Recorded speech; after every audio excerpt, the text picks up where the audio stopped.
O terminal da máquina piscou pela segunda vez, e a tela exibiu a mesma mensagem em letras vermelhas que Beatriz já havia lido uma vez, 30 segundos atrás. Transação não autorizada. Limite insuficiente.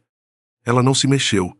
Do outro lado do vidro do restaurante, na mesa junto à janela, Dona Silvana erguia o cálice de vinho com um sorriso que não chegava aos olhos. E as 3 amigas dela acompanhavam o gesto com aquela leveza estudada de mulheres que aprenderam, desde cedo, que a crueldade mais eficiente nunca levanta a voz. Beatriz respirou fundo. Tirou o cartão da máquina com cuidado, como se o problema fosse dela, como se ela tivesse esquecido de depositar ou calculado errado, e voltou para a mesa com passos que não denunciavam nada. Colocou a bolsa no colo, abriu discretamente e procurou o outro cartão, o da conta que ela havia aberto 3 semanas antes do casamento por precaução. Mais instinto do que planejamento. Porque sua mãe sempre disse que mulher que não tem dinheiro próprio não tem saída própria. Algum problema. Querida, a voz de Silvana era suave como pó de talco e igualmente sufocante. Nenhum, disse Beatriz. Só troquei de cartão. Este tem cashback no exterior. Ela sorriu. Passou o outro cartão para o garçom sem hesitar e manteve o olhar na taça de água mineral enquanto a transação era aprovada. R$ 380 por uma janta que ela não pediu para organizar em um restaurante que não era o dela. Para mulheres que nunca aprenderam o nome dela direito. No carro de volta para o apartamento, Beatriz não ligou o rádio. Deixou o silêncio ocupar o banco do passageiro e ficou olhando para as luzes da Faria Lima passando rápidas do lado de fora. São Paulo à meia-noite. Essa cidade que nunca parava de calcular. Ela também não estava parando.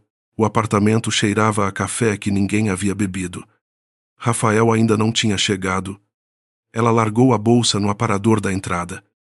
Tirou os sapatos sem se sentar. E foi direto ao escritório, que na verdade era o segundo quarto que nenhum deles chamava de outra coisa. A pasta estava na segunda gaveta da escrivaninha, atrás de uma coleção de revistas de arquitetura que Rafael nunca abria. Beatriz a tinha colocado ali na primeira semana de casamento, envolvida em papel craft, com a etiqueta de uma loja de papelaria colada por cima para parecer banal. Ela abriu a pasta em cima da mesa e colocou o celular com a lanterna apontada para os documentos, porque a luz do escritório era muito branca e ela não queria que Rafael visse luz acesa se chegasse mais cedo. O contrato de casamento tinha 46 páginas. Ela havia assinado na página 43, no espaço indicado pelo assessor jurídico da família Cavalcante, um homem de terno cinza que sorriu demais durante toda a cerimônia de assinatura e disse que aquilo era só protocolo. Padrão para casamentos nesse nível patrimonial. Beatriz tinha 26 anos naquele dia. Estava com a maquiagem do ensaio ainda no rosto e Rafael estava do outro lado do corredor sendo fotografado com o padrinho. Ela assinou onde mandaram. A cláusula estava na página 38. Ela já havia lido 4 vezes naquelas 3 semanas. Mas leu de novo, devagar, com o dedo acompanhando cada linha, como se as palavras pudessem ter mudado de lugar desde a última vez. Subcláusula 7.4. Gestão de despesas pessoais. A parte contratante do segundo gênero. Nos termos do presente instrumento. Delega à empresa gestora auditora Montserrat, limitada à administração e aprovação prévia de todas as despesas pessoais que excedam o valor de R$ 800 por transação, por um período de 24 meses a contar da data de celebração do matrimônio. Período esse, prorrogável por mútuo acordo entre as partes, sendo considerado prorrogado automaticamente em caso de ausência de manifestação contrária, formalizada por instrumento próprio. Ela fotografou as páginas 37, 38 e 39. Fotografou também a página 43, onde estava sua assinatura ao lado de um espaço em branco que deveria ter sido a assinatura de uma testemunha independente e estava ocupado pela assinatura de um funcionário da própria Montserrat. Guardou as fotos em uma pasta no aplicativo de notas, protegida com senha diferente da do celular. Fechou o arquivo. Colocou o papel craft de volta. Ajeitou as revistas de arquitetura exatamente como estavam e voltou para o quarto. Ela estava escovando os dentes quando ouviu a chave na fechadura. Rafael entrou com aquela energia de quem passou o dia resolvendo coisas grandes e agora queria desligar. Jogou o paletó no cabo do sofá e apareceu na porta do banheiro com a gravata já afrouxada. Você foi jantar com minha mãe. Ela convidou. Como foi? Beatriz cuspiu a espuma de pasta e enxagou a boca com calma. Tranquilo. Ela disse, pegando a toalha. A comida estava boa. Rafael ficou olhando para ela por um segundo, como se esperasse mais alguma coisa. Depois entrou no banheiro. Passou por ela. Abriu a torneira. Fico feliz que você esteja se entrosando com ela. Beatriz pendurou a toalha. Apagou a luz do lavatório e foi para a cama. Ela estava de costas quando ele veio. Deitou ao lado dela e encostou os lábios na testa dela. Um gesto que parecia hábito mais do que ternura. Um carimbo de presença antes de apagar. Ela fechou os olhos. Não havia nada a dizer ainda. O momento de falar era uma escolha. E escolhas feitas na hora errada se tornavam munição para o lado errado. Ela ia esperar, nos dias que se seguiram. Beatriz começou a reparar nos padrões. A Montserrat Limitada bloqueava qualquer transação acima de R$ 800 sem notificação prévia. Quando ela tentava ligar para a empresa, caia em uma URA que pedia código de cliente. E o código de cliente dela não funcionava, porque ela nunca havia recebido nenhum. 2 vezes ela foi ao banco tentar contestar o limite e foi informada, com muita cortesia e nenhuma utilidade, que a restrição partia de uma cláusula contratual vinculante assinada pela própria titular da conta. Pela própria titular, ela. Beatriz sentou na frente do gerente do banco com as mãos no colo e a expressão de quem está processando uma informação técnica, não uma traição. E perguntou se ele poderia imprimir o histórico de todas as transações bloqueadas desde a data do casamento. E ela imprimiu. Eram 23 páginas. Ela dobrou o envelope. Agradeceu com um sorriso neutro e saiu. No carro, leu cada linha. Havia uma tentativa de compra em uma livraria jurídica que havia sido bloqueada, uma tentativa de transferência para a conta da mãe dela. Valor de R$ 1.200. Bloqueada. Uma tentativa de pagamento em um escritório de advocacia. Bloqueada. Esse último havia sido 3 dias depois do casamento. 3 dias. O sistema havia sido ativado antes mesmo da lua de mel terminar. Beatriz dobrou o papel com cuidado e o guardou na bolsa. Depois, pegou o celular e ligou para sua mãe. Mãe, você ainda guarda aquela caneta que a senhora me deu antes do casamento? A caneta de metal que o senhor Ferreira deixou quando veio conversar com o papai há uns 2 anos? Houve uma pausa do outro lado da linha. Guardo. Minha filha. Por quê? Pode guardar um pouco mais para mim? Eu passo buscar quando puder. Claro. Outra pausa. Mais longa. Beatriz. Tudo bem? Tudo bem. Mãe.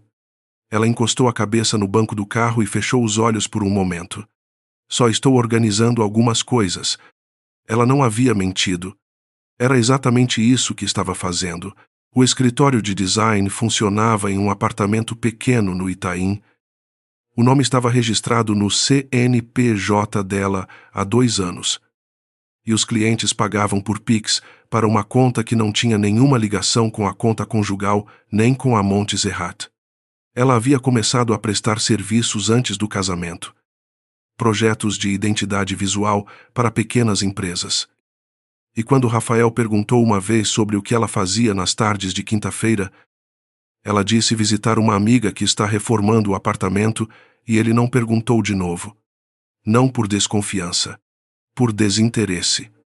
Era a mesma coisa. Mas doía diferente. Naquela quinta-feira ela depositou R$ 2.300 na conta nova. Eram 5 semanas de casamento. De volta ao apartamento. Ela passou pela sala onde Rafael estava em uma videochamada de trabalho, gesticulando para a tela com aquela autoridade tranquila que ele tinha quando estava no elemento dele. E ela pensou, por um segundo, que se as circunstâncias fossem outras, ela poderia ter gostado de conhecer esse homem de verdade. Não da forma como foi. Não com um contrato de 46 páginas que ela assinou, sem ler na pressa de um dia que deveria ter sido sobre outras coisas, mas as circunstâncias eram o que eram. E ela era quem era. Ela foi à cozinha. Preparou 2 copos de água com limão. Deixou um no lugar onde ele sempre colocava o copo quando estava trabalhando e foi para o quarto sem esperar que ele visse. Era uma cortesia, não era perdão. Ainda não era nada. A semana em que Beatriz encontrou o nome da Montserrat pela primeira vez em um documento oficial não havia sido a semana do casamento. Havia sido a semana do noivado, em um jantar na casa da família Cavalcante, em Higienópolis. Quando ela foi ao banheiro, ao passar pelo corredor do escritório do sogro, ouviu a voz de Silvana do lado de dentro, falando ao telefone com alguém que ela chamava de Doutor Renato. Ela vai assinar.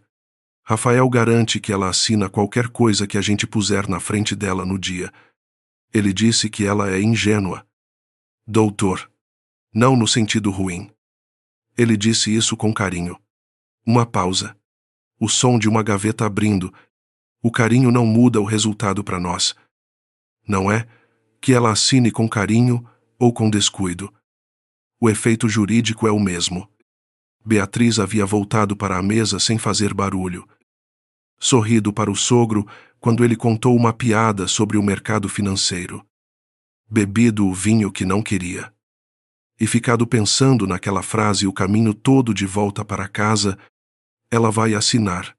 Dito com a mesma certeza tranquila com que se confirma uma entrega de encomenda, ela havia guardado aquele momento como quem guarda uma faca que ainda não sabe para que vai usar.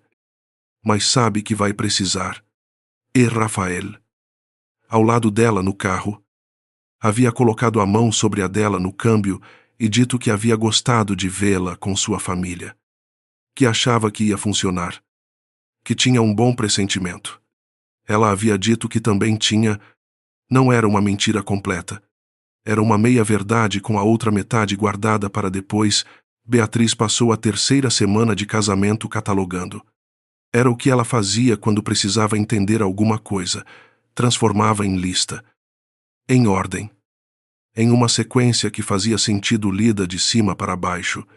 O problema era que as listas que ela estava fazendo não podiam ficar em nenhum lugar óbvio. Ela comprou um caderno pequeno. Aqueles de capa preta que parecem de anotações de reunião.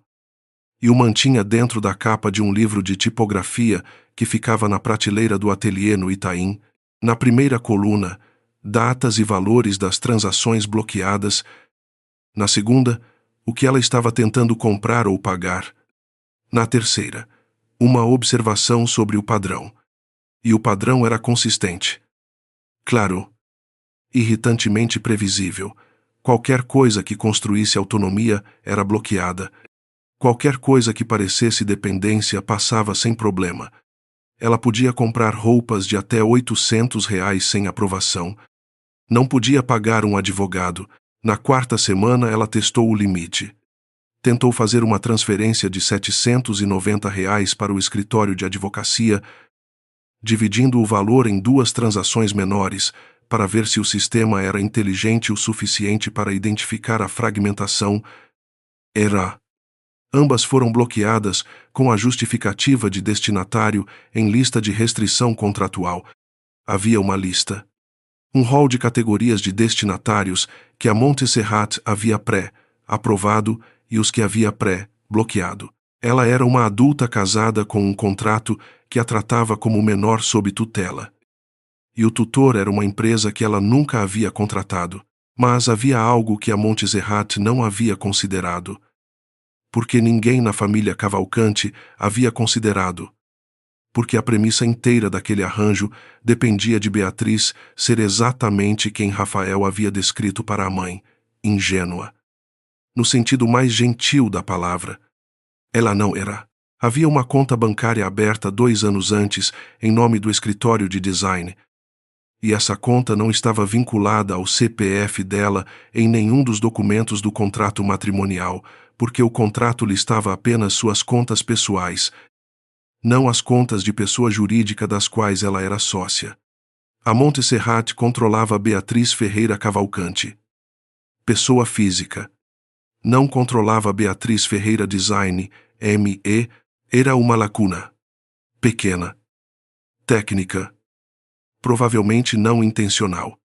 Mas lacunas eram onde as coisas importantes aconteciam. Naquela noite, quando Rafael chegou em casa com 2 garrafas de vinho e o clima de quem queria um jantar tranquilo, ela havia cozinhado. Não porque fosse esperado, mas porque tinha uma tigela de risoto na metade e cozinhar a ajudava a pensar, sem parecer que estava pensando. Ele sentou no balcão da cozinha. Abriu o vinho. E ficou olhando para ela mexer a panela com uma expressão que ela não soube classificar imediatamente. Você está diferente. Ele disse. Em que sentido? Mais quieta. Mas não do jeito irritado. Do jeito de quando alguém está resolvendo alguma coisa dentro da cabeça. Ela o olhou de lado. Era uma observação mais precisa do que ela esperava. Estou me adaptando ao ritmo de São Paulo. Ela disse. Cidade barulhenta. A gente aprende a fazer o barulho interno. Riu. Um riso curto. Real. Sem o cálculo dos risos de reunião. Faz sentido. Eles jantaram. Ele falou sobre um projeto de expansão da Cavalcante Holdings para o setor portuário. Ela perguntou algumas coisas. Genuínas. Porque o assunto era interessante independente do contexto. Em algum momento ele disse que não esperava que ela se interessasse por logística e ela disse que havia crescido ouvindo o pai falar sobre contratos de terra e infraestrutura. Então, o tema não era tão novo assim. Rafael ficou quieto por um segundo mais longo do que o normal. Seu pai trabalhou em contratos de infraestrutura? Uma época? Sim. Ela levantou o copo. Antes de se aposentar, ele assentiu. Bebeu o vinho. E mudou de assunto de forma tão fluida que só alguém que já estava prestando atenção notaria que havia mudado de assunto de propósito. Beatriz estava prestando atenção. Ela havia prestado atenção desde o corredor de Higienópolis. Mais tarde, enquanto ele dormia, ela ficou de frente para o teto e pensou no nome que sua mãe havia mencionado. Anos atrás, quando o pai tinha chegado em casa pálido de uma reunião que não estava em nenhuma agenda, Cavalcante. Ela tinha 12 anos. Não entendera nada. Mas memória tem o hábito de guardar o que a compreensão ainda não sabe fazer uso. Agora sabia. Eram 3h40 da tarde de uma terça-feira quando Beatriz entrou no aplicativo do banco.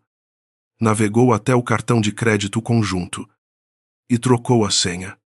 Não havia drama no gesto. Ela estava sentada na mesa do ateliê no Itaim, com uma xícara de café esfriando ao lado do teclado e um projeto de identidade visual para uma padaria de Vila Madalena aberto na tela ao fundo. Digitou a senha nova 2 vezes para confirmar. Recebeu a mensagem de sucesso. E voltou para os esboços da padaria sem fazer pausa. A senha nova era uma sequência que não tinha nenhum significado sentimental. Não era data de aniversário. Não era número de apartamento. Não era nada que Rafael pudesse adivinhar com razoável facilidade. Era uma sequência que ela havia gerado com um aplicativo de senhas e memorizado durante 3 dias antes de usar. Precaução. Não paranoia. Era a diferença entre as duas que ela estava cultivando com cuidado. Rafael só foi descobrir às 18h40. quando estava em uma reunião de fechamento de contrato com um grupo de investidores do setor portuário no escritório da Cavalcante Holdings, na Avenida Brigadeiro Faria Lima. O momento que ele escolheu para passar o cartão foi o momento do café. Aquela pausa social obrigatória em que os números já foram confirmados e o que resta é a cerimônia da hospitalidade. E o cartão voltou para a mão dele com a mensagem de senha incorreta. E tentou de novo. Mesma mensagem. Beatriz soube que havia acontecido quando o celular vibrou 3 vezes seguidas em cima da mesa do ateliê. Todos os 3 da mesma pessoa. Ela deixou o celular vibrar, embalou o caderno de anotações dentro do livro de tipografia, organizou os esboços em pasta, lavou a xícara na pia pequena do ateliê e saiu. No metrô de volta para o Itaim Bibi, ela leu as mensagens, a primeira perguntando qual era a nova senha, a segunda mais curta, a terceira de apenas 2 palavras que ela preferiu não ler 2 vezes. Quando Rafael chegou ao apartamento, Beatriz estava no terraço com um livro que não estava lendo. Ela ouviu a porta. Ouviu o som dos passos. Ouviu o silêncio que precede uma conversa que o outro lado já está montando faz algum tempo. Ele apareceu na porta do terraço. A gravata estava afrouxada do mesmo jeito de sempre. Mas havia algo diferente na postura. Uma rigidez que não era raiva ainda. Era a moldura antes da raiva.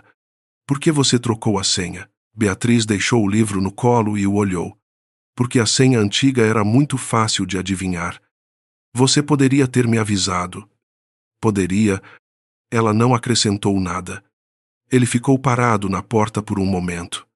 Quando as pessoas estão acostumadas a ter controle, o primeiro sinal de que algo escapou tende a produzir 2 reações, raiva imediata ou uma reorganização silenciosa.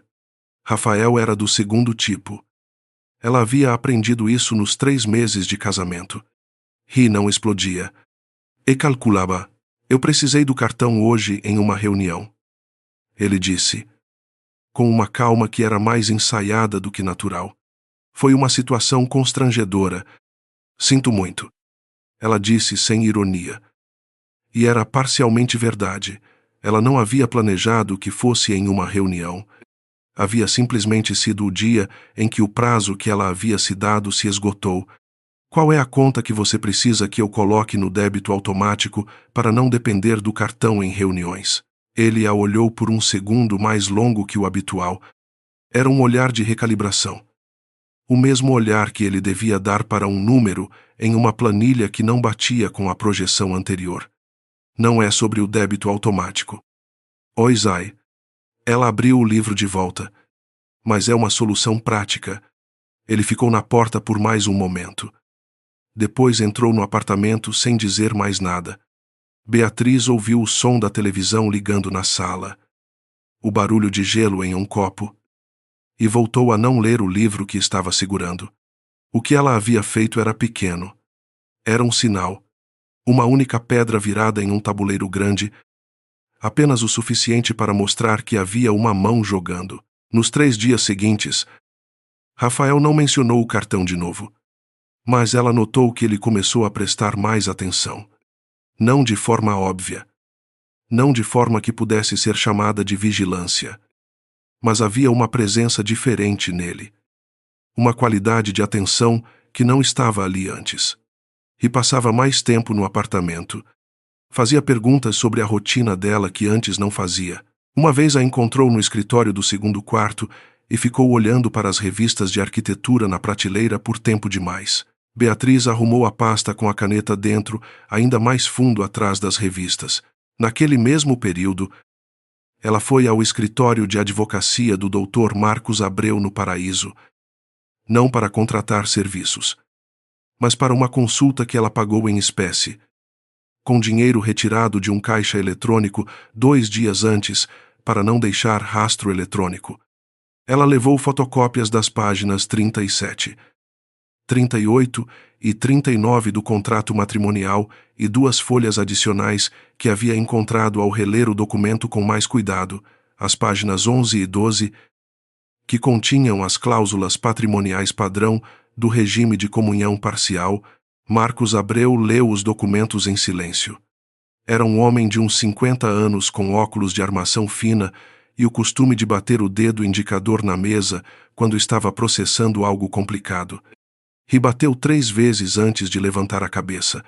Subcláusula 7.4 é problemática. Ele disse: é o que eu suspeitava. Mais do que problemática.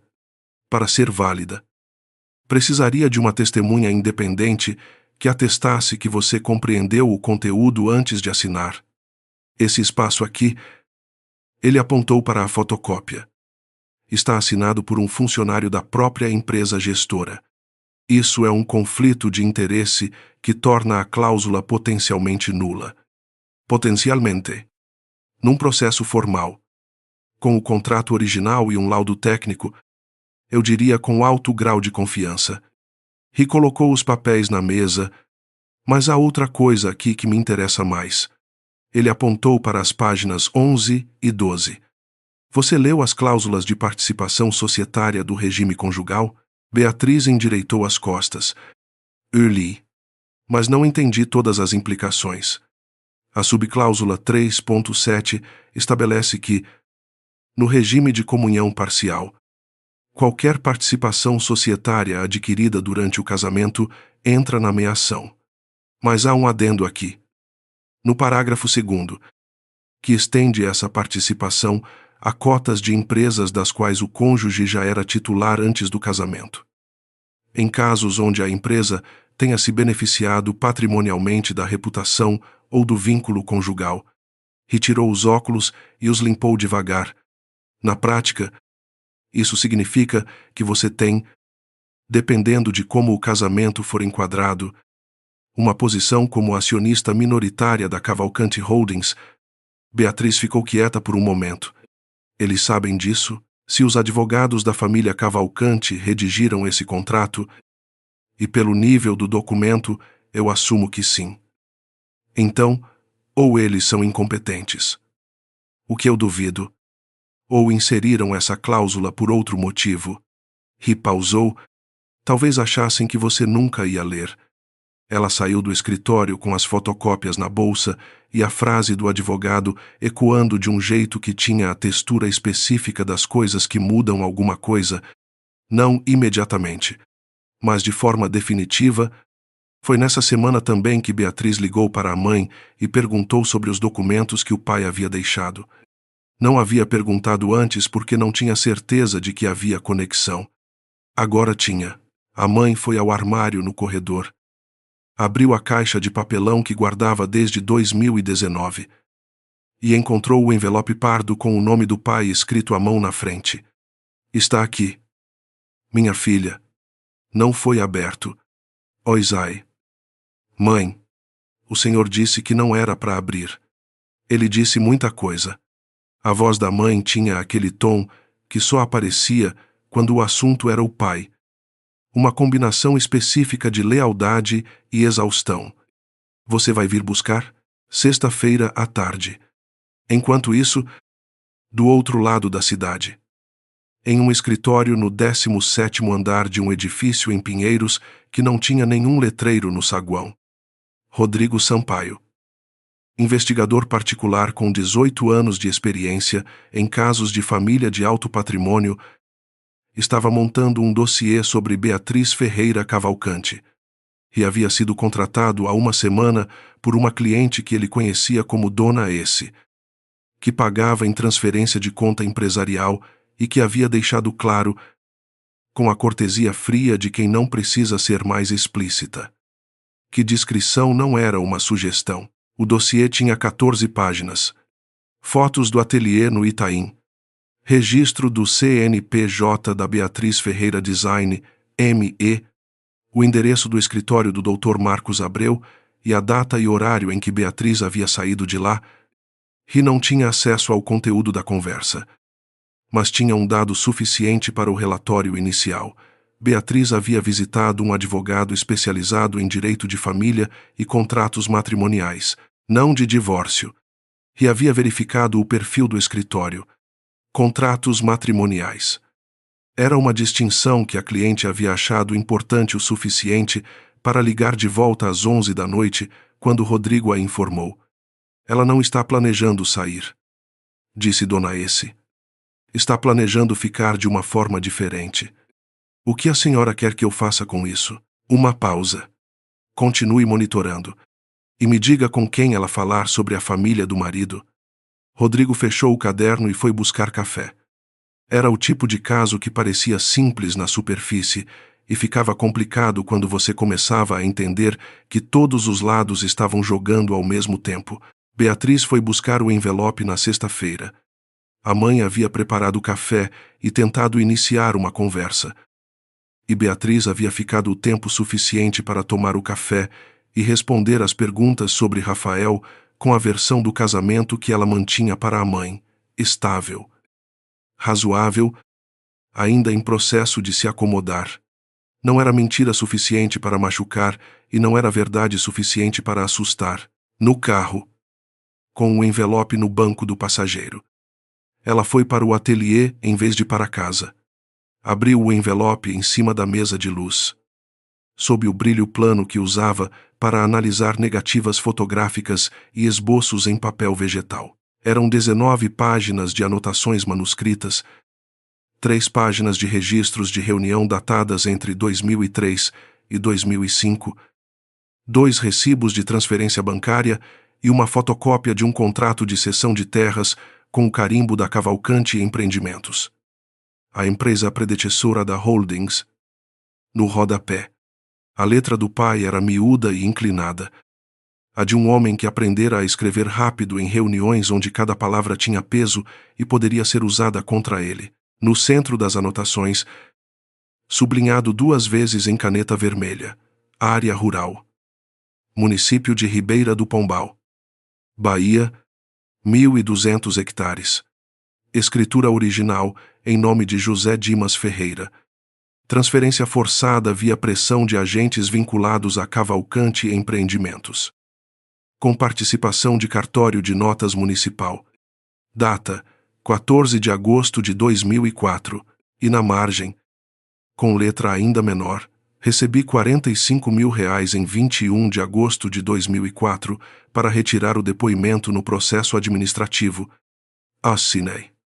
Não devia ter assinado. Mas eles sabiam do outro lado da história também. Beatriz ficou olhando para o papel por um longo tempo. A luz da mesa de luz esquentou debaixo das páginas e ela não se mexeu. Seu pai havia sido comprado e havia documentado o próprio silêncio com uma precisão que parecia penitência. Ela recolheu as páginas. Guardou no envelope. Fechou com fita adesiva e colocou dentro do livro de tipografia, ao lado do caderno preto. Depois ficou sentada na cadeira do ateliê, olhando para a parede até que a luz do sol no terraço mudou de amarelo para laranja. Não havia choro. Havia apenas o peso específico de entender que o jogo era mais velho e mais complicado do que ela havia calculado. E que havia um preço para jogar que ela ainda não havia decidido se estava disposta a pagar. O Dr. Marcos Abreu recebeu Beatriz na segunda consulta com a mesma descrição da primeira, mas com um dossiê que ele havia montado por iniciativa própria, impresso em papel simples, sem cabeçalho de escritório, que ele deslizou para o lado dela na mesa antes de dizer qualquer coisa. Antes de você me mostrar o que trouxe, eu quero que você veja isso. Era uma linha do tempo. 2003 a 2007. Cavalcante Empreendimentos. 5 propriedades rurais na Bahia e no Piauí que haviam mudado de mãos em um período de 18 meses. Todas em municípios onde o cartório de notas tinha, no mínimo, 2 processos administrativos abertos por irregularidade no mesmo período. 2 dos processos haviam sido arquivados. 3 ainda estavam tecnicamente ativos, esquecidos na fila de um sistema que tinha aprendido a esquecer. Encontrei num levantamento de registros públicos, disse Marcos. Fiz isso porque a composição do contrato matrimonial me pareceu específica demais para ser coincidência. Quem redige uma cláusula de controle de despesas com esse nível de detalhe não está protegendo o patrimônio. Está protegendo informação. Beatriz abriu a bolsa e colocou o envelope na mesa. Ele leu em silêncio, com aquele mesmo dedo indicador batendo na mesa. E desta vez bateu mais. Quando terminou, ele fechou o envelope com cuidado e ficou olhando para a janela por um momento que ela respeitou. Seu pai é testemunha material de um processo que, se reaberto, pode invalidar a cadeia de propriedade de ativos que hoje estão dentro da Cavalcante Holdings. E virou para ela. Você entende o que isso significa em termos de valor? Entendo que não é sobre dinheiro. Ele levantou uma sobrancelha. Não, o dinheiro é consequência. O que importa é que Silvana Cavalcante sabe que esses documentos existem. Ela sabia antes do casamento.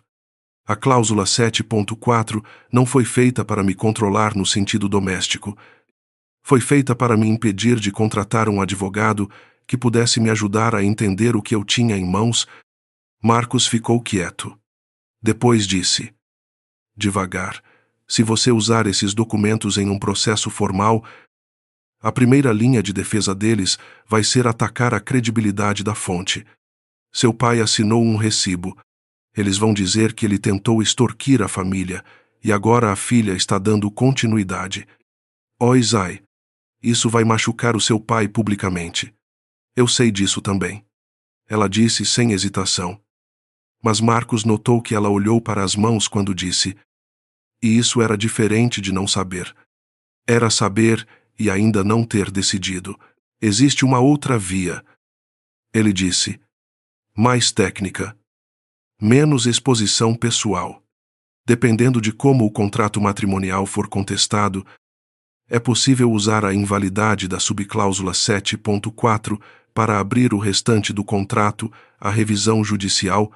Se fizermos isso, o que entra em questão não é o passado do seu pai, mas a conduta da empresa gestora e dos advogados que redigiram um instrumento com vício de consentimento.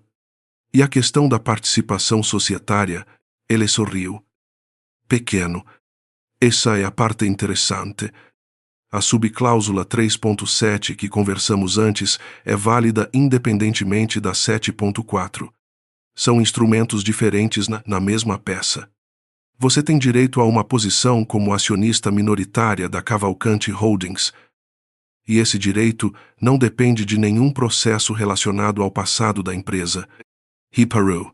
Depende apenas de você comparecer a uma reunião de conselho na condição de acionista e exercer esse direito antes que eles encontrem uma forma de contestar. Quando é a próxima reunião de conselho? Verifiquei no registro da junta comercial. 42 dias. Beatriz fez as contas. 42 dias era pouco tempo para preparar tudo o que precisava ser preparado. Mas era mais do que ela havia tido para outras coisas. Preciso que você formalize minha posição de acionista antes dessa reunião. Ela disse, sem informar a família Cavalcante. Existe um canal para isso que não exija notificação prévia das outras partes? Existe, mas eles vão saber no momento em que você aparecer na sala. Esse é o momento certo para eles saberem. Ela saiu do escritório com a sensação de que uma engrenagem havia travado no lugar certo. Aquela sensação específica de quando uma coisa que estava sendo construída em silêncio finalmente encontra a forma que sempre deveria ter. No caminho de volta para casa, ela passou pela padaria de esquina onde costumava comprar pão quando ainda morava sozinha. Antes do casamento. Antes de Rafael e do apartamento no Itaim Bibi, com a vista para a Marginal. Entrou. Comprou um pão de queijo que não precisava. Ficou na calçada comendo e olhando para o tráfego da tarde. Era uma coisa pequena. Um pão de queijo na calçada, e ela sentiu que precisava daquele momento de pequenez antes de voltar para a peça grande. Rafael estava em casa quando ela chegou. Isso era incomum para uma quarta-feira às 6 da tarde. E ela registrou a informação antes de abrir a porta. E estava na sala com o notebook aberto na mesa de centro e 2 copos de vinho que ele havia servido antes de ela chegar. Saí mais cedo. Ele disse. Sem levantar os olhos do notebook de imediato, Achei que a gente poderia jantar em casa. Beatriz colocou a bolsa na entrada. Tirou o casaco. Posso fazer macarrão. Yapa de pizza. E fechou o notebook e olhou para ela. Senta. Ela sentou na poltrona em vez do sofá. O que era uma escolha sutil, mas que ele notou. Ela viu pelo ajuste mínimo na postura dele. O que houve? Nada. E passou o copo de vinho para ela. Quero conversar sobre como a gente está. Como a gente está. Beatriz. E disse o nome com uma inflexão diferente do habitual. Sem a pressa de quem está listando itens de uma agenda. Eu sei que o começo foi estranho. Eu sei que a forma como esse casamento começou não foi convencional. Ela esperou. Eu não quero que a gente seja estranhos que dividem um apartamento. E olhou para o copo nas mãos dele. Não era o que eu queria quando aceitei o arranjo que minha família propôs. O que você queria? Ele levantou os olhos. Era uma pergunta que ele não esperava que ela devolvesse. Ela podia ver isso. As pessoas que estavam acostumadas a fazer perguntas retóricas ficavam um pouco desestabilizadas quando a outra pessoa as tratava como reais. Queria uma parceira. Ele disse depois de um momento. Alguém que entendesse o mundo em que eu vivo, mas que não fosse só parte desse mundo. Por que eu especificamente? Outra pausa. Porque quando minha mãe sugeriu seu nome e eu fui pesquisar, li uma entrevista sua num blog de design pequeno. De quando você tinha 24 anos. Sobre trabalhar com clientes que queriam o produto mais barato, mas queriam que parecesse caro. E você disse que ensinava seus clientes a valorizarem o trabalho antes de apresentar o preço, porque pessoa que não entende o que está comprando não defende o que tem. E havia memorizado isso. Ela percebeu com uma sensação estranha. Achei que alguém com esse modo de pensar seria diferente. Beatriz bebeu o vinho. Havia honestidade naquilo. Ela reconhecia a honestidade mesmo quando estava guardada em meio a outras camadas de coisa. Mas honestidade não desfazia 46 páginas assinadas às pressas. E não desfazia uma empresa gestora com lista de destinatários bloqueados. E você acha que a gente é diferentes? Ela perguntou. Acho que eu não te conheço o suficiente ainda para saber. E olá. Mas estou começando a achar que você me conhece mais do que me deixa perceber. Era a observação mais precisa que ele havia feito sobre ela desde que se casaram. Ela sentiu o peso dela e escolheu não responder diretamente. Conta-me sobre os projetos portuários. Ela disse. O que exatamente a expansão envolve? Ele ficou parado por um segundo, claramente esperando outra resposta. Depois, com um sorriso que tinha algo de resignação e algo de curiosidade genuína, começou a falar sobre logística. Eles ficaram até às 11 da noite. A pizza esfriou e foi requentada. E em algum momento da conversa, Beatriz percebeu que havia horas que não estava calculando. Estava apenas conversando. Era uma sensação tão incomum que ela a registrou como dado e arquivou para processar depois. Mas o momento em que as coisas ficaram complicadas foi 2 dias depois. Numa manhã de sábado. Quando Rafael chegou de um almoço com a mãe e encontrou Beatriz no terraço com o notebook, ele sentou na cadeira ao lado dela sem dizer nada imediatamente. Ficou olhando para os prédios da Faria Lima lá embaixo, com aquela expressão de quem está montando uma frase na cabeça antes de falar. Minha mãe me mostrou uma coisa. Beatriz fechou o notebook. O que ela mostrou? Ele colocou o celular na mesa entre eles. Era uma captura de tela de um relatório. Ela reconheceu o formato. O tipo de dado. Antes mesmo de ler o conteúdo, era um relatório de movimentações de conta, a conta da Beatriz Ferreira Design ME. Onde ela conseguiu isso? Beatriz disse. Sem alterar o tom. Ela disse que a empresa gestora Monte Serrat tem acesso a um monitoramento de contas vinculadas a CPFs do contrato. E olhou para ela. Beatriz. Você tem uma empresa. Você nunca me falou. Rafael. Ela virou para ele com uma calma que veio do mesmo lugar que a calma de todas as noites anteriores. Aquele reservatório profundo de onde ela tirava o que precisava, quando o que sentia podia atrapalhar o que precisava fazer. Eu tenho uma empresa que abri 2 anos antes de te conhecer. É meu trabalho. É minha renda própria. É o que eu construí. Eu escolhi não mencionar porque não era um segredo. Era minha vida antes desse arranjo. E esse arranjo nunca me incluiu como pessoa inteira. Ele ficou quieto. Você quer perguntar se eu estava planejando alguma coisa? Ela continuou. Então pergunta direto. Você estava?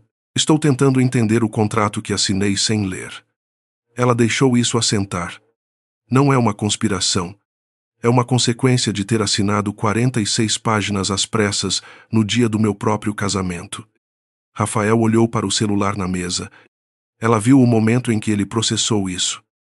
O momento em que a versão que a mãe havia apresentado colidiu com a versão que estava à sua frente.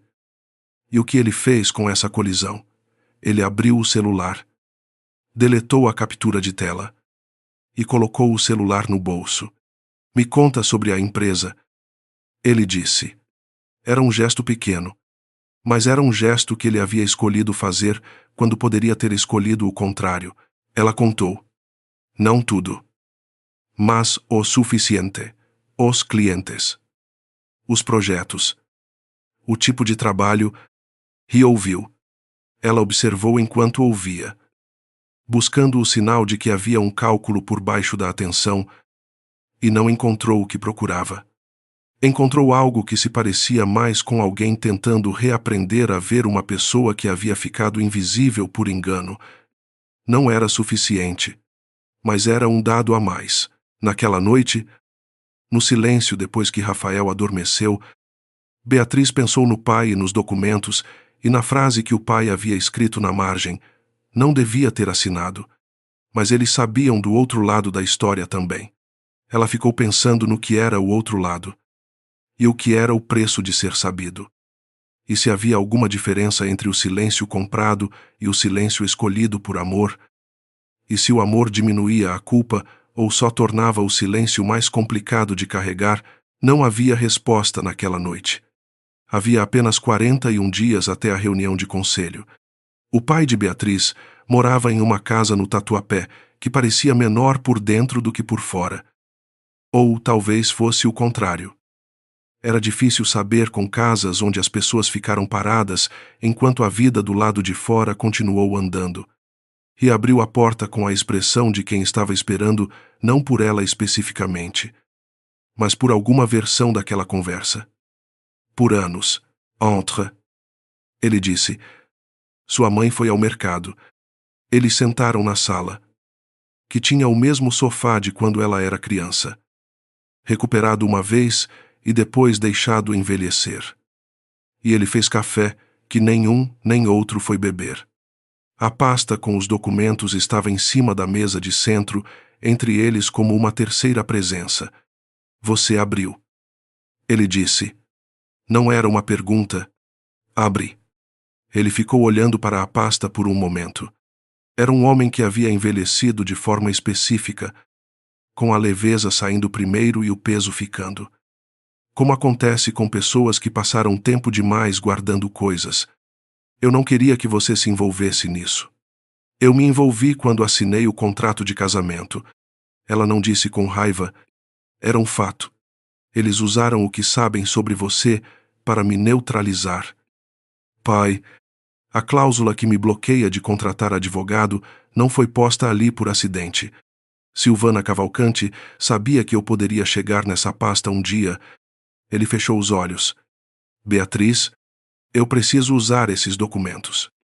Não. Reabriu os olhos. E havia uma firmeza ali que ela não esperava. Ou talvez esperasse exatamente aquilo, o susto de quem passa anos com um segredo se tornando proteção. Não culpa. Beatriz. Se você apresentar isso, eles vão destruir meu nome. Vão dizer que eu tentei extorquir a família. Que você é filha de um corrupto, tentando continuar o esquema com outro método. Eu sei que vão tentar isso. E você está disposta a deixar que falem isso de mim? Ela ficou quieta por um segundo que foi mais longo do que parecia. Pai. Ela disse o nome com um cuidado que ele notou, que fez ele endurecer os ombros como se esperasse um golpe. Você documentou tudo. Você guardou os recibos. As datas. Os nomes. Você não jogou fora. Por quê? Ele não respondeu imediatamente. Porque você sabia que um dia alguém ia precisar. Ela continuou. Não eu especificamente, mas alguém. A terra foi de alguém antes de ser da Cavalcante. 1.200 hectares não desaparecem. Existe uma família no Ribeira do Pombal que perdeu isso. Eu fui cúmplice disso. Você foi comprado.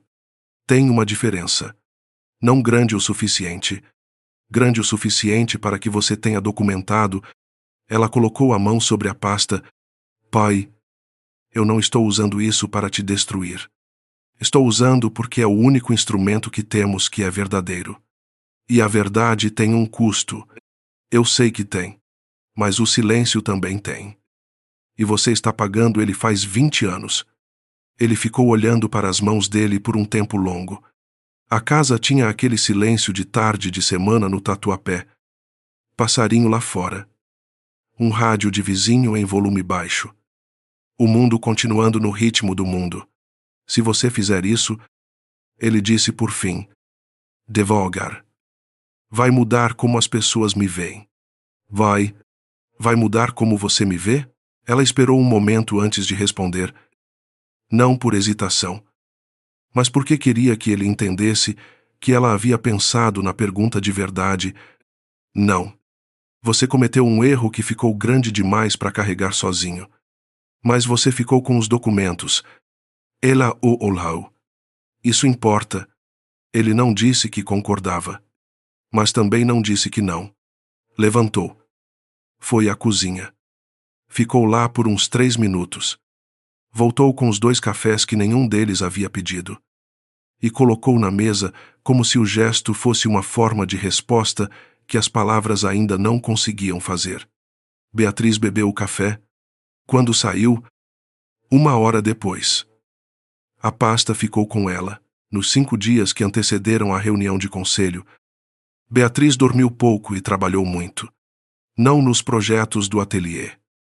Embora tenha entregado um a uma cliente de Pinheiros que havia esperado com paciência, mas no que ela chamava internamente de preparação estrutural, a organização de cada documento em ordem cronológica, a digitalização dos originais em triplicata em 3 servidores diferentes com senhas diferentes, a leitura e releitura das atas de reuniões anteriores da Cavalcante Holdings, que eram públicas no registro da Junta Comercial.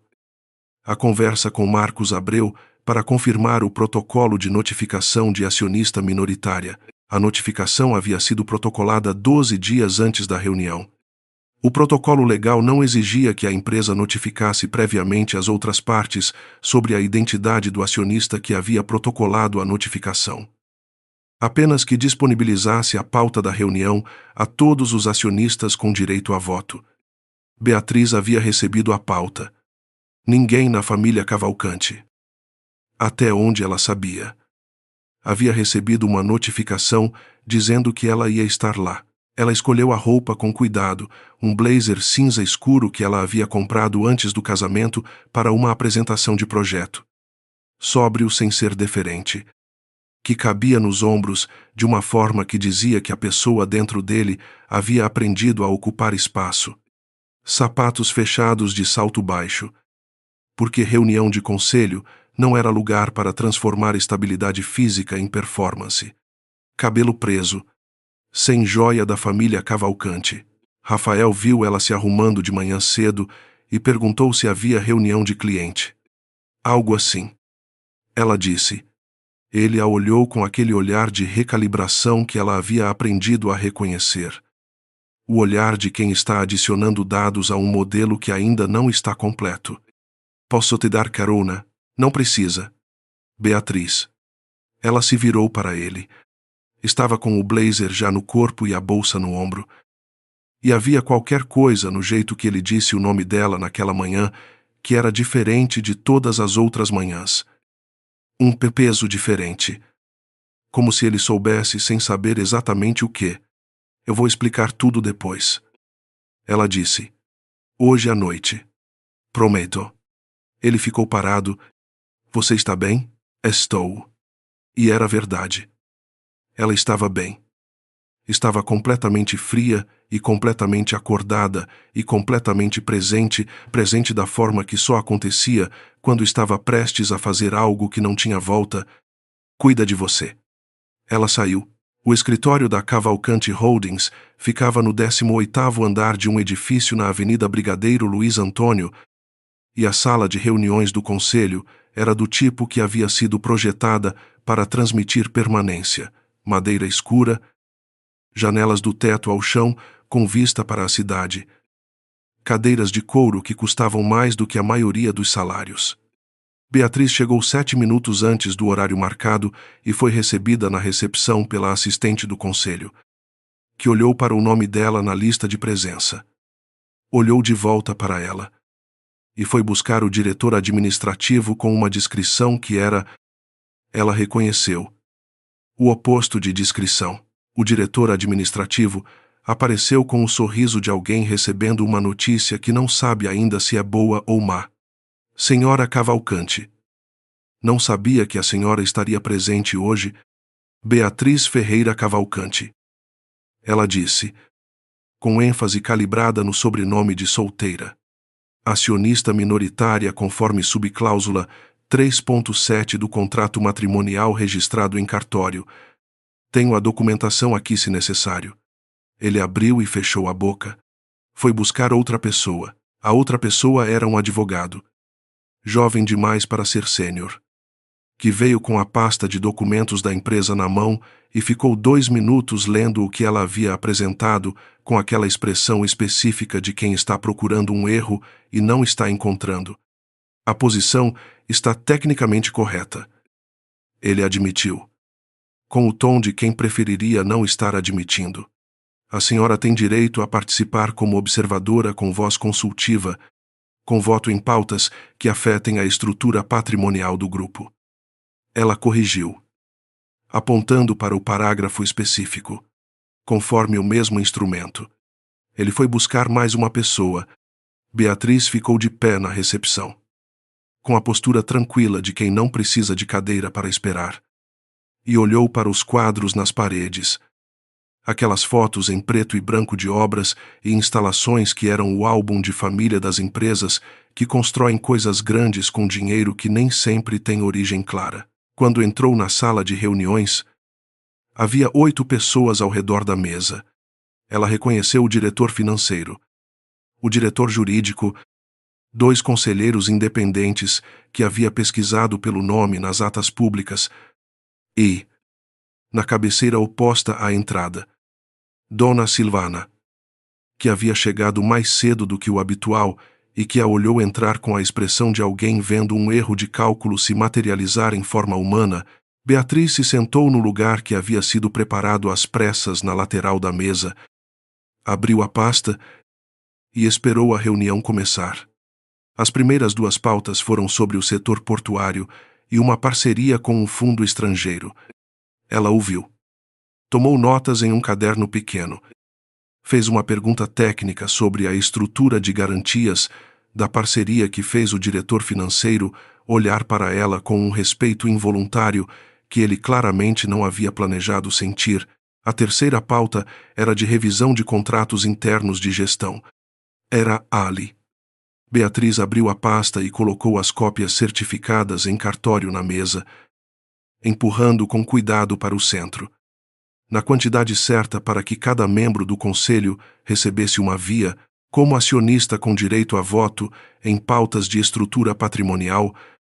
Solicito que o conselho inclua na revisão de contratos internos a subcláusula 7.4 do contrato matrimonial Cavalcante Ferreira, registrado em cartório sob o número que consta na primeira página do documento que acabo de distribuir.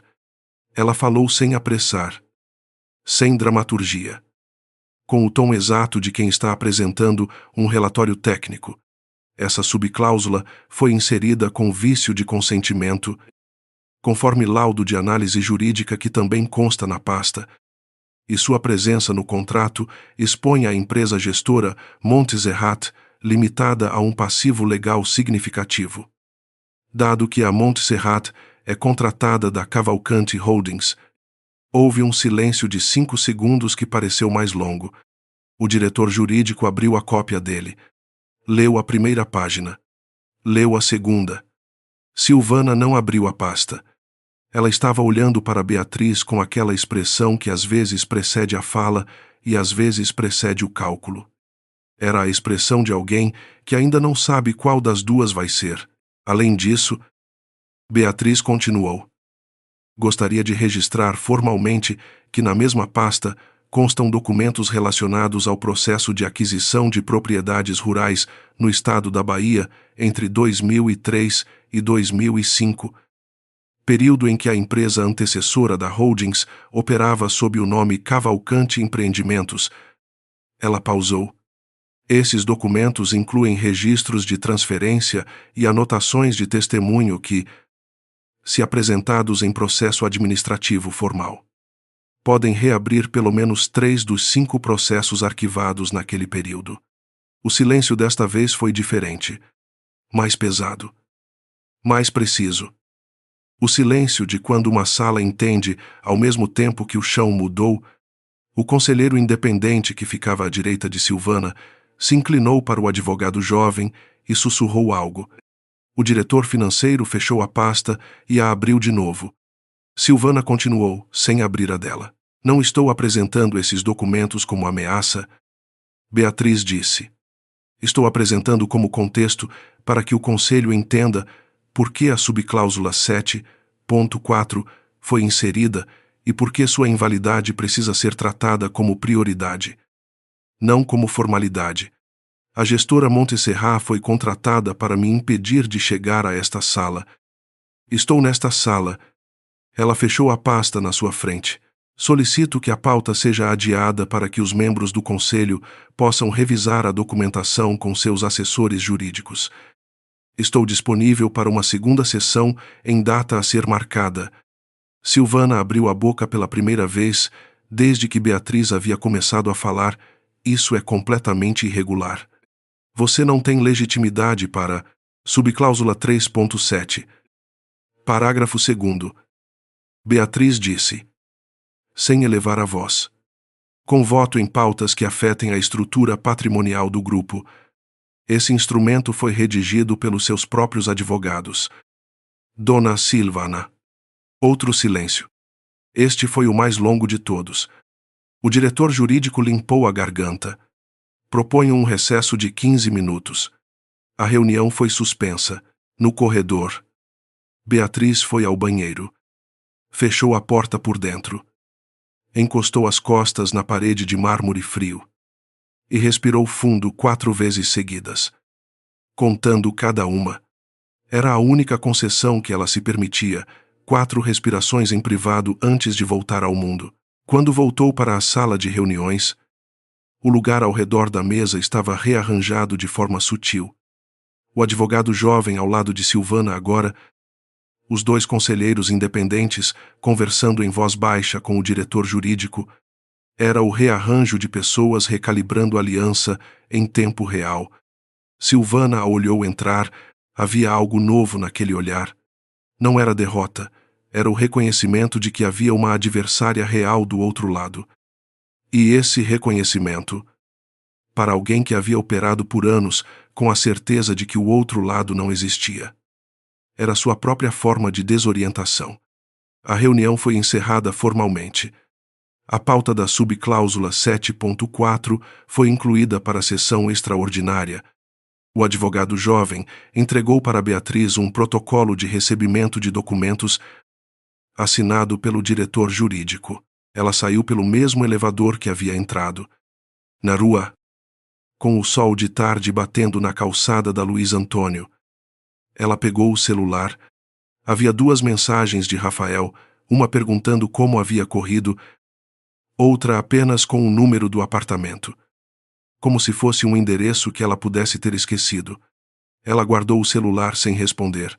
Havia dito que explicaria tudo à noite. Mas a noite ainda estava longe. E havia outras coisas que precisavam acontecer antes dela. E uma delas era a ligação que Silvana estava fazendo naquele momento exato para um número que Beatriz não tinha como saber, mas que estava conectado. Ela suspeitava. Ao homem que havia entregado relatórios de conta para a mãe de Rafael num almoço de domingo, o tabuleiro estava em movimento.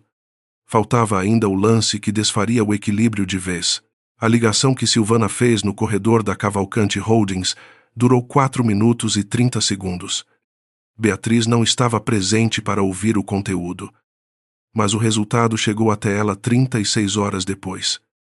Na forma de uma nota publicada na coluna de economia de um portal de notícias de nicho que cobria o mercado imobiliário de São Paulo, com o título Conflito familiar na Cavalcante Holdings.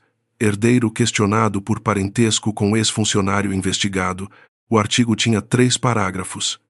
O primeiro descrevia a reunião de conselho de forma vaga, sem citar Beatriz pelo nome completo, referindo-se a ela apenas como cônjuge de membro da família Cavalcante. O segundo mencionava que documentos apresentados na reunião foram obtidos por fonte com histórico de relação contratual questionável com a empresa. O terceiro trecho era o que importava.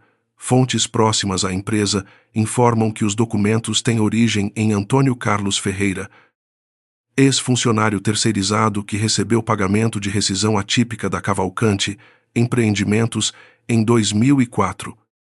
Em contexto que permanece sob investigação interna, que havia sido aberta. Beatriz suspeitava com precisão. Nas últimas 36 horas. Especificamente para criar esse contexto. Ela leu o artigo 3 vezes sentada na mesa do ateliê. No início da manhã, com o café intocado do lado, depois ligou para Marcos Abreu. Vi. Ele disse antes que ela falasse. Eles foram rápidos. Meu pai vai ver isso. Já viu. Ele me ligou há 1 hora. Uma pausa. Beatriz. Ele estava calmo. Mais calmo do que eu esperava. Ela ficou quieta por um momento. Pensou no pai sentado na sala com o sofá recuperado, com o café que ninguém bebia. Com aquela expressão de quem há 20 anos guardava alguma coisa que pesava, mas também, de uma forma que era difícil de nomear. Sustentava. O que ele disse? Disse que se você precisava dos documentos, ele devia ter os documentos direito. Disse que tinha uma coisa que não havia incluído na pasta original. Marcos parou de novo. Beatriz. Existe um depoimento gravado. Seu pai fez uma gravação em áudio em 2019, quando o sogro de Rafael ainda era vivo, descrevendo em detalhes o processo de pressão e o pagamento. Guardou com um amigo de confiança. Ele entregou a cópia ao amigo nesta manhã. Ela sentiu o peso daquilo se assentar. Não era surpresa, era a confirmação de que a lógica do pai era mais profunda do que ela havia calculado. Que o homem que havia se dobrado em 2004 havia passado 15 anos, construindo uma forma de se levantar que não dependesse de ele estar com coragem no momento certo. Apenas de ela aparecer. Quando podemos ter a gravação em mãos? O amigo do seu pai vai a um cartório esta tarde para autenticar a cópia e me enviará por protocolo oficial até o final do dia. Bom. Ela encostou na cadeira. Então a investigação interna que a Silvana abriu vai encontrar que há um depoimento autenticado do testemunho que ela tentou enquadrar como extorsão. Exatamente. É o artigo Firabumerang. Com algum trabalho. Sim. Marcos tinha o tom de alguém que estava começando a gostar daquele caso de uma forma que provavelmente não era inteiramente profissional. Há outro elemento. Os 2 conselheiros independentes me ligaram esta manhã. Separadamente. Ambos queriam confirmar os detalhes da subcláusula 3.7. Acho que eles estão entendendo que se a documentação de Beatriz for válida, e eu disse que era. Eles têm uma responsabilidade fiduciária de garantir que a reunião extraordinária aconteça. Quando? 5 dias. Beatriz fechou o notebook. Prepare tudo para 5 dias. Ela estava se levantando para ir buscar o café quando ouviu o celular tocar com o nome de Rafael na tela. Ela ficou olhando para o nome por 2 toques antes de atender. Você viu o artigo? Ele disse. Não era uma pergunta. Vi. Beatriz. Havia algo na voz dele que ela não havia ouvido antes. Uma qualidade diferente de todas as versões de Rafael que havia encontrado até agora. Nem a autoridade de reunião, nem a cautela de apartamento. Era a voz de alguém que havia tomado um choque e ainda estava verificando os danos. Você podia ter me contado. Quando? Uma pausa. Qualquer momento. Rafael? Ela foi até a janela do ateliê. A rua do Itaim, lá embaixo com o movimento comum de uma manhã de semana. Se eu tivesse te contado antes de ter o instrumento completo, você teria um dilema entre sua mãe e eu. Não queria te colocar nesse lugar sem ter algo concreto. Então você protegeu o processo em vez de me proteger. Protegi o processo para que houvesse um resultado que valesse a pena. Ela pausou. Você teria feito diferente? Silêncio no telefone. Ela imaginou ele em algum lugar. No escritório, talvez. Ou no carro. Com aquela expressão de recalibração que ela havia aprendido a reconhecer como o Rafael real, em contraste com o Rafael de apresentação. Preciso conversar com você pessoalmente. Ele disse por fim. Oi, Zai. Esta noite? Esta noite. Ela desligou e ficou olhando para a rua por mais um tempo. Havia uma coisa que precisava acontecer antes de qualquer conversa com Rafael. Uma coisa que havia adiado porque exigia uma forma de coragem diferente da que usava para preparar pastas e calcular prazos. Era a visita que ela ainda devia ao pai. Ela foi ao Tatuapé no fim da tarde. A mãe estava em casa desta vez. E ficou na cozinha com o propósito específico de deixar os dois falarem. Aquele tipo de ausência estratégica que só as mães sabem executar. O pai abriu a porta com a mesma expressão de sempre. Mas havia algo diferente nos ombros. Uma leveza mínima. O tipo que aparece quando uma coisa guardada há tempo demais foi finalmente colocada para fora. Eles sentaram na sala. Sem pasta. Desta vez, sem documentos. Você viu o artigo? Ela disse. Vi. Ele juntou as mãos no colo. Você sabe por que eu guardei a gravação separada da pasta? Porque sabia que eu poderia errar na hora de usar. Porque sabia que há coisas que a gente só consegue dar quando a outra pessoa já chegou onde precisava chegar sozinha. Ela a olhou. Você chegou. Beatriz sentiu aquilo pousar de uma forma que não havia se preparado para sentir. Não era o triunfo do tabuleiro. Era outra coisa. Mais velha. Mais simples. A percepção de que o pai que havia errado em 2004 e o pai que havia guardado a gravação em 2019 eram a mesma pessoa. Que pessoas carregam suas contradições inteiras e que amar alguém às vezes significa amar a contradição junto. Eu não vou deixar que eles destruam seu nome. Ela disse, Oizai. Minha filha. Ele pausou. E eu não vou mais deixar que guardar segredo de você me defenda de você. Era a frase mais longa e mais direta que ele havia dito em toda aquela conversa. Ela ficou com ela por um momento. A examinou dos 2 lados. E a guardou no lugar interno onde ficavam as coisas que importavam de verdade. Ela saiu quando o sol estava descendo. Beijou a mãe na testa. E foi de carro para casa de uma forma diferente de todas as outras idas para casa, sem calcular o passo seguinte. Havia 5 dias até a reunião. O passo seguinte estava preparado. O que precisava acontecer agora era uma conversa. E conversas não eram calculadas. Eram somente tidas. Rafael estava em casa. Ele havia cozinhado. O que era incomum.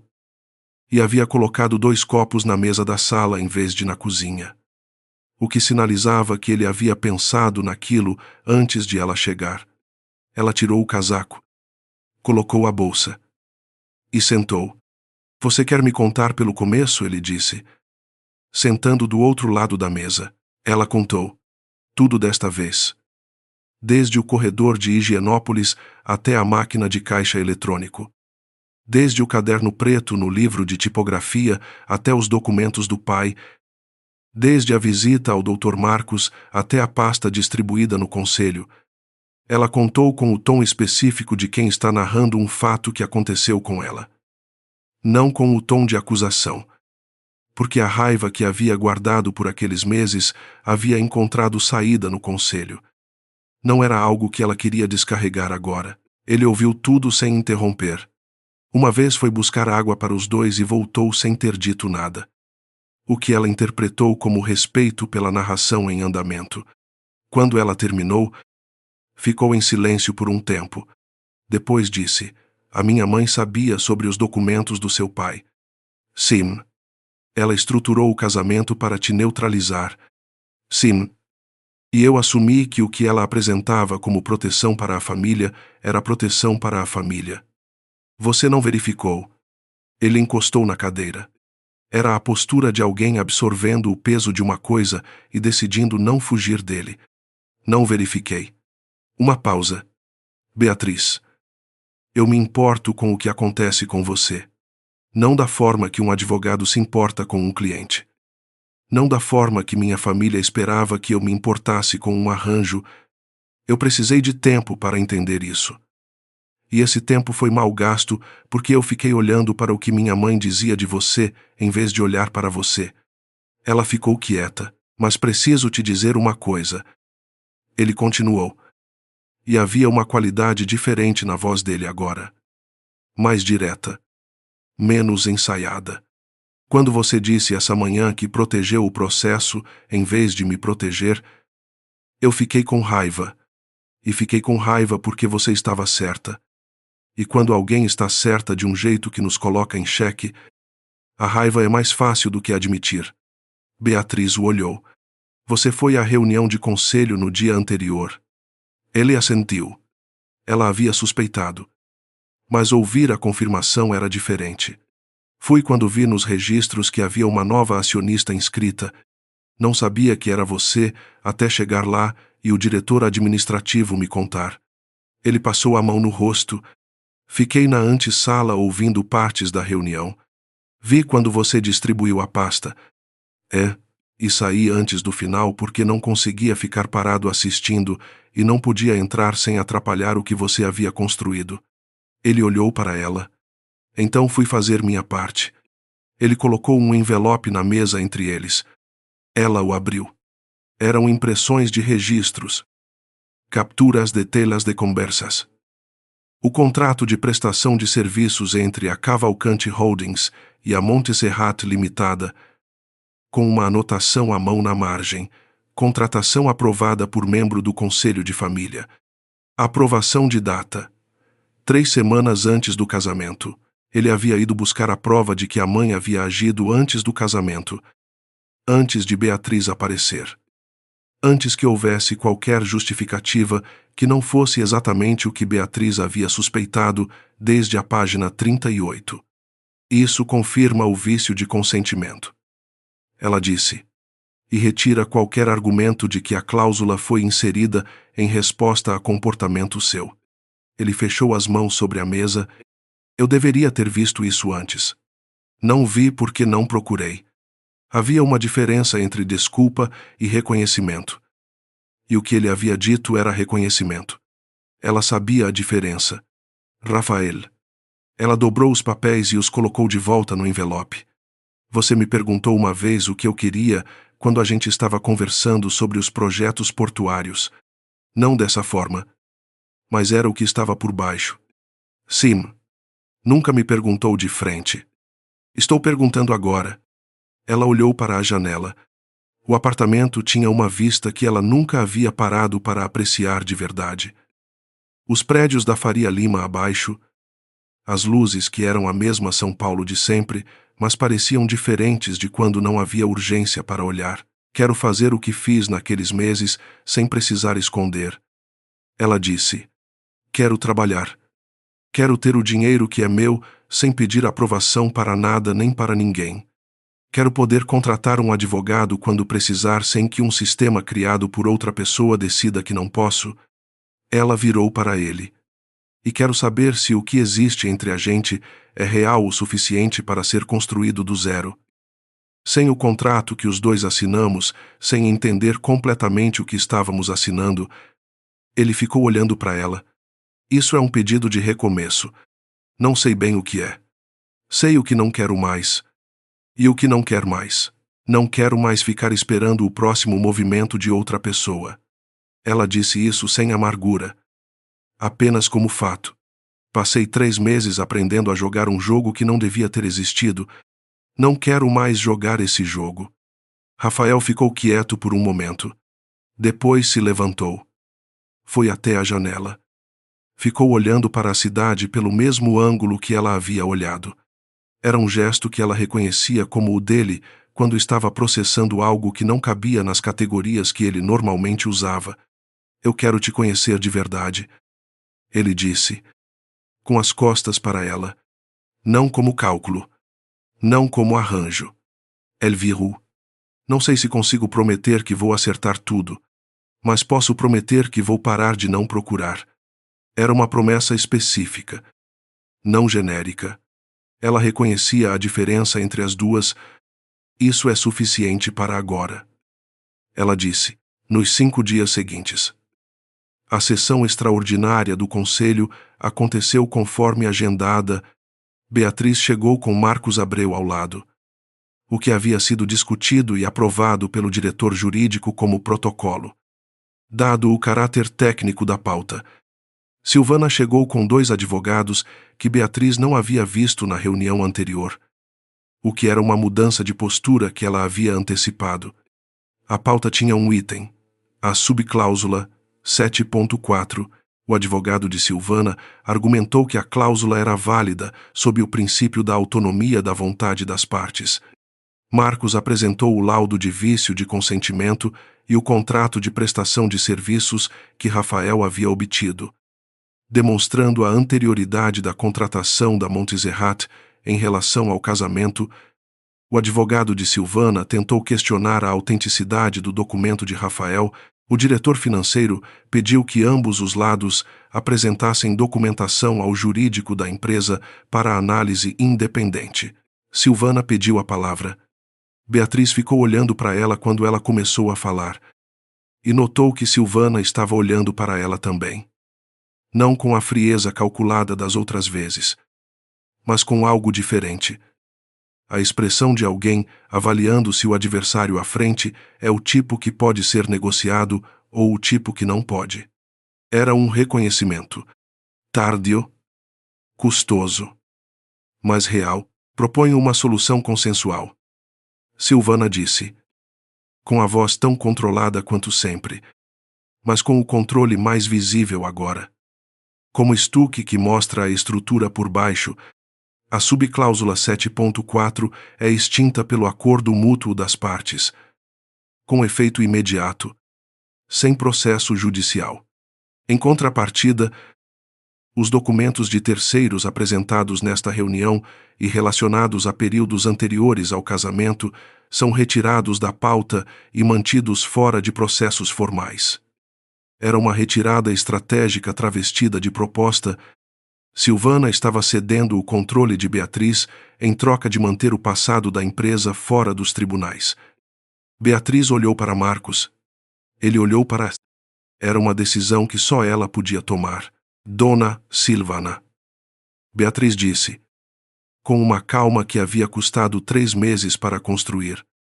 A extinção da subcláusula 7.4 é um direito, não uma concessão. Não é moeda de troca. Ela pausou. Quanto aos documentos relacionados ao período de 2003 a 2005, a decisão sobre o que fazer com eles não é minha exclusivamente. Há outras partes envolvidas, incluindo famílias que perderam propriedades. Não posso comprometer o que não é só meu para comprometer. Silvana ficou olhando para ela. O que posso dizer? Beatriz continuou. É que não tenho interesse em destruição.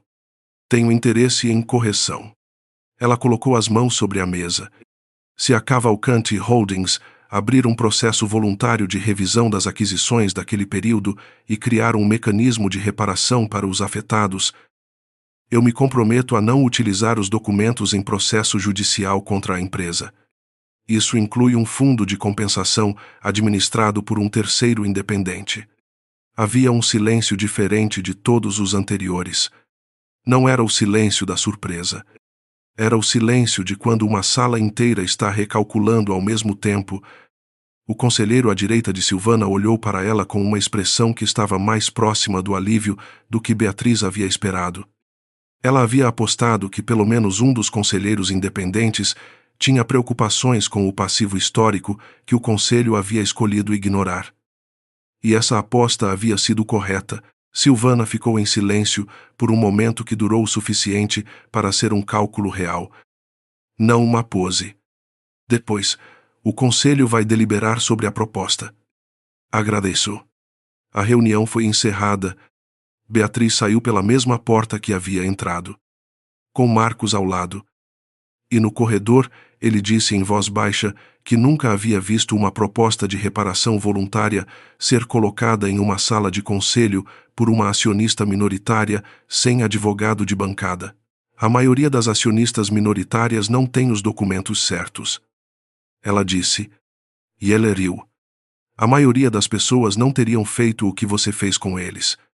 No elevador de descida, Beatriz ficou olhando para o painel com os números dos andares diminuindo e pensou no pai, que havia acordado naquela manhã sabendo que a gravação estava em mãos de um cartório e que o silêncio que havia carregado desde 2004 tinha finalmente um destino diferente de só pesar. Ela ia ligar para ele quando chegasse à rua. Ia contar como havia corrido. Não toda a parte estratégica, mas a parte que importava, que o nome dele não ia ser destruído. Que a intenção dos documentos havia sido honrada. Que guardar às vezes era a forma mais longa e mais difícil de coragem. Na rua. A cidade continuava com o tráfego comum de uma tarde de quinta-feira.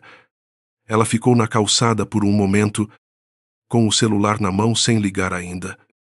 Sentindo o sol de São Paulo, naquele jeito específico em que ele aparece, quando o céu de chuva que estava chegando ainda não fechou completamente. Quente e difuso ao mesmo tempo. Rafael mandou uma mensagem enquanto ela estava parada ali. Como foi? Ela ficou olhando para a pergunta por um momento. Era uma pergunta curta que continha muitas outras por baixo. Como ela estava? O que havia acontecido? O que vinha depois? O que havia entre eles que era real e que estava, naquele momento, sendo construído de forma diferente de como havia começado. Ela digitou: bem, te conto em casa. E depois, antes de guardar o celular, acrescentou uma palavra que havia custado mais do que qualquer documento para chegar: obrigada. Ela não sabia exatamente pelo quê, e ele provavelmente também não saberia exatamente por quê. E isso estava tudo bem. Às vezes o significado vinha depois da palavra, e não antes. Ela ligou para o pai. Ele atendeu no primeiro toque. Ela disse: correu bem, pai. E ouviu. Do outro lado da linha. Um silêncio que não era mais o silêncio de quem guarda. Era o silêncio de quem descansou.